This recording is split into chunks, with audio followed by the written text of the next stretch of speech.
Case పెట్టడం జరిగింది. రాష్ట్రంలో రైతులంతా లాభసాటి వ్యవసాయం చేస్తూ లబ్ధి పొందాలన్న తపనతో సీఎం చంద్రబాబు కృషి చేస్తున్నారని పార్వతీపురం ఎమ్మెల్యే బోనెల విజయచంద్ర అన్నారు.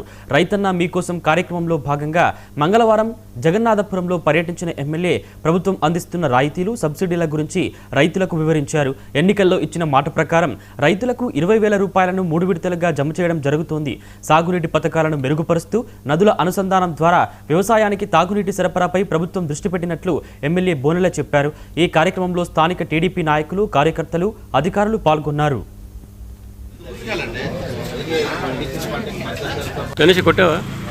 కూటమి ప్రభుత్వం ఏర్పడిన తర్వాత రైతుల సంక్షేమం కోసం ఏమేమి చేసామో మీ అందరికీ తెలిసిందే.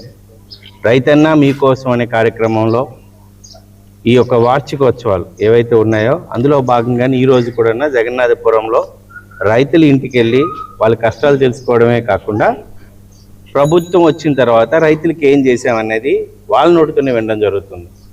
ఇచ్చిన మాట ప్రకారం 20,000 ఇస్తానన్నాము. ఆ 20,000 3 విడతలు ఇవ్వడం జరిగింది. మద్దతు ధర ఇవ్వడమే కాకుండా సకాలంలో వాళ్ళు పండించిన పంటకి ఇమీడియట్గా డబ్బులు వేయడం కూడా జరిగింది. అంతేకాకుండా ప్రభుత్వం చాలా ప్రతిష్టాత్మకంగా తీసుకుంది నీటి భద్రత. నదులు అనుసంధానం చేస్తూ నిత్యం ఈ కాలువలో నీరుండే విధంగా రైతులు 2-3 పంటలు పండించుకునే విధంగా నీటి భద్రత ఇవ్వడం, అలాగే ఒకే పంట కాకుండా అగ్రి టెక్నాలజీతో 4-3 కమర్షియల్ పంటలు పండించని రైతులకు అవగాహన కల్పించడం, తద్వారా రైతుకి మేలు జరిగే విధంగా, ఆర్థికంగా లాభం కలిగే విధంగా వాళ్ళకి ఇప్పుడున్న టెక్నాలజీస్ని కూడా చెప్పడం జరుగుతుంది. ఇందులో ఆల్రెడీ అగ్రికల్చర్ డిపార్ట్మెంట్ వాళ్ళు కూడా మాతోనే భాగస్వాములు అయ్యి ఇంటింటికి రావడం కూడా జరుగుతుంది.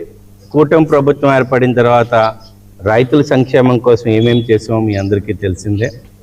రైతన్న మీకోసం అనే కార్యక్రమంలో ఈ యొక్క వార్షికోత్సవాలు ఏవైతే ఉన్నాయో అందులో భాగంగానే ఈరోజు కూడా జగన్నాథపురంలో రైతుల ఇంటికి వెళ్ళి వాళ్ళ కష్టాలు తెలుసుకోవడమే కాకుండా ప్రభుత్వం వచ్చిన తర్వాత రైతులకి ఏం చేసామనేది వాళ్ళ నోటితోనే వినడం జరుగుతుంది. ఇచ్చిన మాట ప్రకారం 20,000 ఇస్తానన్నాము. ఆ 20,000 3 విడతలు ఇవ్వడం జరిగింది. మద్దతు ధర ఇవ్వడమే కాకుండా సకాలంలో వాళ్ళు పండించిన పంటకి ఇమీడియట్గా డబ్బులు వేయడం కూడా జరిగింది.